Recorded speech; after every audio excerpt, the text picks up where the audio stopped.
एक पुराने जर्जर मकान की छत हर बारिश में टपकती थी और दीवारों में दरारें भर गई थीं। उसी घर में सावित्री नाम की विधवा और उसकी 4 बेटियां मीरा, राधा, झुमकी और पायल रहती थीं। बरसात की एक तूफानी रात में चारों बहनें फटे पुराने रजाई के नीचे दुबकी हुईं। अरे झुमकी, पैर पीछे कर, आधी रजाई तो तू ही ले गई। झुमकी ने हंसते हुए कहा, तो मैं क्या करूं, मेरे पैर लंबे हैं, वैसे भी मैं एक दिन हीरोइन और सुपर मॉडल बनूंगी। राधा खिलखिला पड़ी, इस बस्ती की मॉडल बनेगी तू। इसी बीच रसोई से उनकी मां की आवाज आई, बेटियों आओ खाना खा लो वरना ठंडा हो जाएगा। सभी बहनें मिट्टी के चूल्हे के पास बैठकर रोटियां खाने लगीं। पायल ने धीरे से कहा, मां, एक दिन हम पक्के मकान में रहेंगे, छत से पानी नहीं टपकेगा। सावित्री मुस्कुराई, क्यों एक घर, चाहो तो महल बनवा लेना, लेकिन अभी रोटियां जल्दी खा लो। उनकी हंसी में छिपा सपना केवल वही समझ सकता था जिसने तंगहाली देखी हो। मीरा सरकारी स्कूल पढ़ाने जाती थी, राधा सिलाई कारखाने में काम करती, झुमकी पास के ढाबे में बर्तन मांजती और पायल अब भी स्कूल में थी। एक शाम पायल रोते हुए बोली, दीदी मेरी जूते फट गए हैं, सब बच्चे हंसते हैं, नए दिला दो ना। मीरा ने समझाया, इस महीने पैसे नहीं हैं, दुकान का उधार चुकाना है। राधा बोली, मेरी तनख्वाह तो मां की दवाइयों में चली गई। झुमकी भी बोली, बिजली और दूध का बिल भर दिया, अब खाली हाथ हूं। पायल की आंखों में आंसू आ गए। तीनों बहनों का दिल टूट गया, लेकिन मजबूरी भारी थी। उस रात मीरा ने दृढ़ आवाज में कहा, हम सब दिन रात मेहनत करते हैं, फिर भी हाथ खाली रहते हैं, क्यों ना हम अपना कुछ शुरू करें। राधा ने सिर हिलाया, मैं सिलाई सिखा सकती हूं। मीरा बोली, मैं नृत्य और पढ़ाई।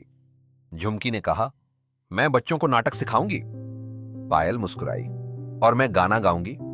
चारों ने मां का हाथ पकड़कर शपथ ली, हम अपना शिक्षण कला केंद्र शुरू करेंगे। अगले दिन उन्होंने बस्ती में हाथ से लिखे पर्चे बांटे। धीरे धीरे बच्चे आने लगे, सबको लगा कि उनकी जिंदगी बदलने लगी है। लेकिन तभी तूफान आया। एक दिन बस्ती में रमेश नाम का आदमी आ धमका और चिल्लाया, यहां क्लास लगाई किसकी इजाजत से। मां सहम गई, बेटियों यह रमेश है, कभी तुम्हारी पढ़ाई के लिए मैंने इससे कर्ज लिया था, घर के कागज इसी के पास हैं।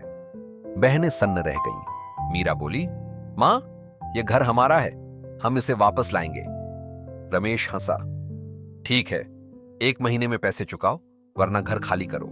उस रात सब रोए, लेकिन झुमकी ने अचानक कहा, एक रास्ता है, शहर में टैलेंट शो हो रहा है, पहला इनाम 50,000 रुपये है, हम सब भाग लेंगे। सबको लगा ये मजाक है, पर झुमकी गंभीर थी। दिन रात चारों ने अभ्यास शुरू किया। मीरा ने नृत्य सीखा, राधा ने सुंदर पोशाकें सिली, झुमकी ने नाटक के संवाद गढ़े और पायल ने अपनी मधुर आवाज से सुर साधे। प्रतियोगिता का दिन आया। मंच पर चारों ने मिलकर जादू कर दिया। नृत्य, गायन, अभिनय और पोशाक, सबने दर्शकों का दिल जीत लिया। घोषणा हुई, विजेता हैं मीरा, राधा, झुमकी और पायल। 50,000 रुपये का चेक उनके हाथ में था। वे सीधे रमेश के पास पहुंची, ये रहे पैसे, अब हमारे घर के कागज लौटाओ। रमेश चुपचाप कागज थमा गया, लेकिन किस्मत का अगला इम्तिहान बाकी था। कुछ हफ्तों बाद खबर आई, पूरी बस्ती की जमीन एक बड़े बिल्डर ने खरीद ली है, अब यहां मॉल बनेगा। पूरा इलाका डर से भर गया।